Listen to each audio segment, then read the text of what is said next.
What is a hero? A hero is defined by Merriam-Webster's dictionary as a man admired for his achievements and noble qualities. Good afternoon, ladies and gentlemen. My name is Robbie Rich, and I'm going to speak to you about a true American hero, my great-uncle, Robbie Williams. Uncle Robbie passed away several years ago, but there's hardly a day that goes by I do not think about him and what he taught me. He taught me the values of hard work, dedication, and being an honorable man. I can remember as a kid going to Uncle Robbie's house and looking at two shadow boxes hanging on his wall, both of which contained Army medals. I never understood what they were or what they meant. I asked numerous times, and like most war veterans, I never got an answer, just a look of sadness. I did not find out until he passed what those medals were and what they meant. A high school student by the name of John Winningham did his senior project on Uncle Robbie. As he did to many people, Uncle Robbie made a lasting impression on Mr. Winningham. Here is the story recounted by my uncle to Mr. Winningham. We invaded France on June 6, 1944 at Omaha Beach. Our casualties were high, but we managed to come through all of it, only to pay a price. On the 7th and 8th, we moved inland slowly for a few miles, and on the 9th, we were notified that we could look for a counterattack by the Germans. So we stopped to set up machine guns in a field close to St. Anne. I was in charge of 2 machine gun squads, and we had 4 total. As my men were setting up the guns on the ditch bank, I told them I was going to walk out in the field in front of the machine guns to check it out. There was a field of weeds in front of the machine guns and hedges on each side about 250 feet apart. With the guns pointing toward the weed field, I walked out in front of the right gun about 100 feet or so.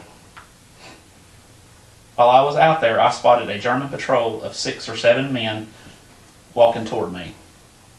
I dropped down and held my position. As they approached within about 10 feet of me, I began to think, what could I do against the odds? I couldn't alert my men without giving my position away, so I figured my only option was to shoot the enemy. I started firing my rifle, possibly killing 3 of them. When I fired my gun, our machine guns started shooting at the German soldiers, making me trapped in the middle. My clip of ammunition gave out, and I tried to reload, but was shaking so bad it was difficult to reload. I was able to finally signal the right gun to stop firing as they were shooting right at me. After the right machine gun stopped, I noticed one German was getting up off the ground right next to me. He raised his rifle to shoot me, and I still had not been able to reload. I took my rifle and hit him with the butt of it, but he got 1 shot off before he fell dead. The bullet ripped through my shoulder, and I was finally able to reload my rifle, and I spotted another German close by. I shot him, and I crawled to the right hedgerow and crawled through the hedgerow back to my men, and that is when things started to get rough. Some Germans had taken a route around the hedges and began lobbing grenades at our machine guns, killing my gunman and assistant. We took cover in a shallow ditch behind where the guns were. They continued to throw grenades in our direction. A percussion grenade landed next to my helmet in the ditch, blowing off my right ear and knocking me out. While I was knocked out, I was hit by another hand grenade which landed next to my foot and blew part of my boot off and injured my foot. I woke up several hours later and found that I had been bandaged, and after about 3 hours of lying in the ditch, some soldiers came to pick me up and took me to a field hospital. I paid a price that day, as I later found out.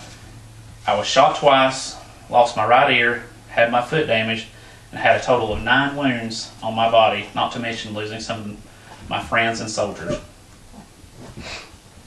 Now that you have heard this story, let me explain to you what those medals were hanging on Uncle Robbie's wall. The first medal was the Purple Heart, and it was awarded to Uncle Robbie because he was wounded in combat. The second medal was a Silver Star, and it was awarded to Uncle Robbie for gallantry in action against the enemy. I hope this commemoration of my great Uncle Robbie is inspiring to you as it is to me.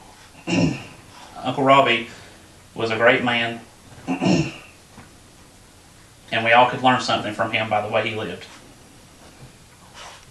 Thank you for your time and attention.